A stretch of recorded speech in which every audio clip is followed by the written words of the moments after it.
every major tradition has a conception of what is classic within their own tradition. See?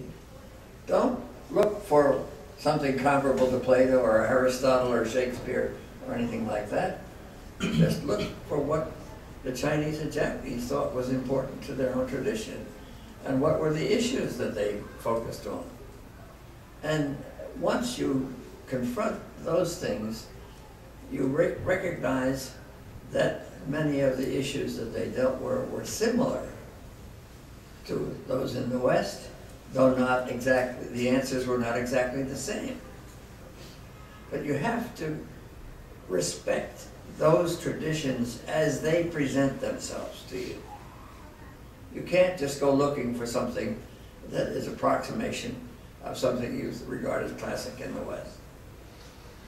Make the effort to respect what other people have thought and said. Try to understand them. So that effort to understand is primary. And recognizing that people have the right to speak for themselves. You see, so we're not just looking for things that we have been told are, let's say, Japanese Shakespeare. I'm sure that when Donald translated Chikamatsu, he didn't think he was doing it because it was the Japanese Shakespeare, but because he respected Chikamatsu.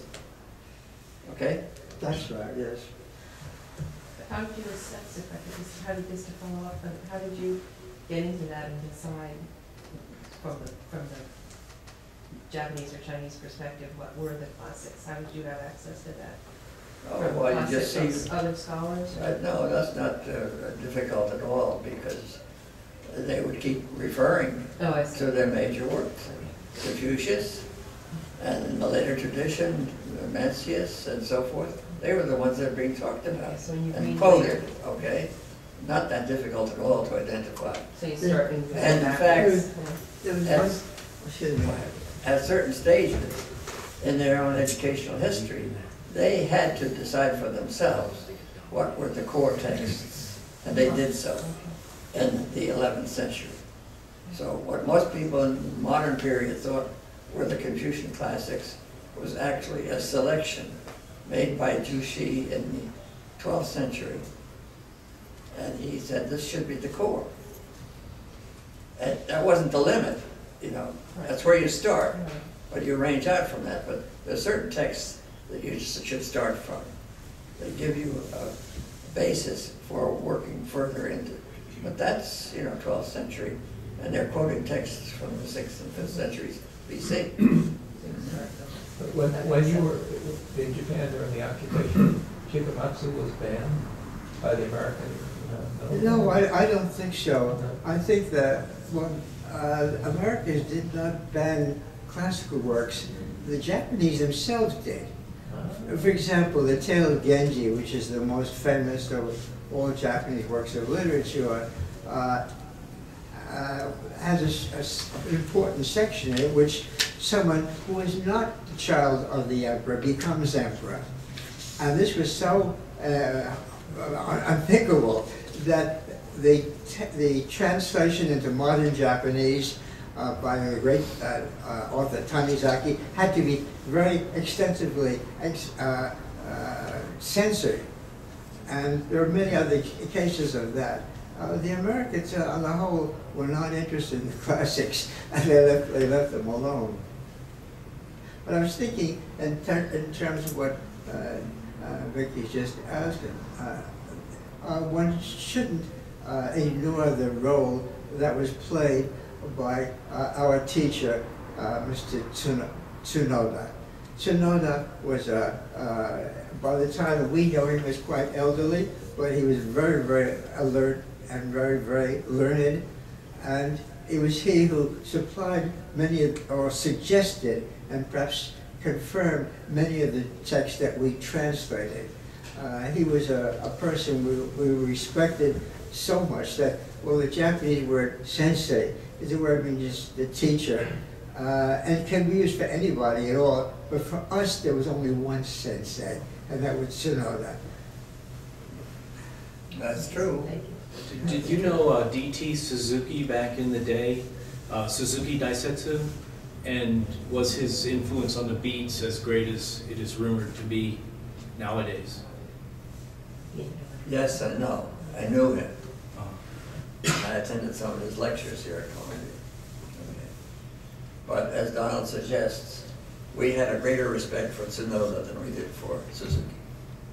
Suzuki was comparably narrow-minded in his dedication to Zen, whereas Tsunoda gave us an overall view of Buddhism. And we can see that there was a lot more to it than what you got from Suzuki. That was not the case with the beats. They just went for Suzuki and swallowed it whole. And did you know any of those beat characters? You were a little bit before their time. That's right. I did know some of them, but not all that well. Because I was already deeply involved in the whole Asian business, and they were only using what they could find in something like Suzuki for their own purposes. I'd like to give you an anecdote. It's only an anecdote, but I think it's suggestive. When I decided in 1941, the fall of 1941, to take Mr. Tsunoda's course on Japanese thought. When I arrived in the classroom, it was apparent that the only person who had signed up for the course was myself. And I didn't know enough about Japanese to be able to read text or anything like that. And so I suggested to him that I drop the course so he wouldn't have to give the course for one person. And he said, one is enough. And for the first couple of weeks, I was the only student. He came to class with a stack of books, just in case I should ask a difficult question, which he couldn't answer himself. When I came into the room, the blackboard was covered with Japanese or Chinese writing, which he had done for my sake alone. And after about 3 or 4 weeks, a couple of more people arrived. But that kind of teacher leaves a mark you don't forget. And hearing Donald speak about Tsunoda was what persuaded me not to go back to Harvard. I heard you speak in admiration of Mark Van Doren. Yes. And I understand many years ago there was a college faculty unto itself where publishing was not paramount. And I'm wondering, how do you feel now that all the faculties are integrated in the university? Has that affected the quality of teaching of the core curriculum or college teaching in general? Yes and no. It certainly has affected it. It's created a great problem. I guess the best illustration of this I could give you is that after the unification of the faculties, the college faculty ceased to meet and ceased to be responsible for the college curriculum. It fell into the hands of the departments, and they pushed their own thing. And the most catastrophic effect of this was the expansion of the so-called major cultures requirement to include all kinds of things that the departments wanted to offer. Okay. Now, most departments aren't that keen about contributing to the core interdepartmental program. They have to study a lot of things that are outside their field in order to do it, right? Yeah.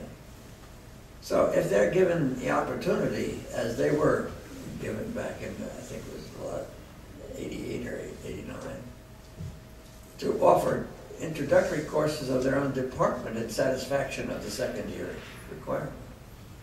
Not take Asian humanities, not do Asian civilizations, not have to study other cultures. They could just do their own thing. So that's why you study Buddhism and nothing else.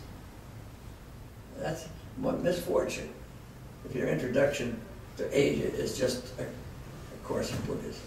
There's a lot else that you want to be exposed to, just as you were in CC and humanity, literature, humanities. So it had a very, very bad effect. And it's very difficult to change.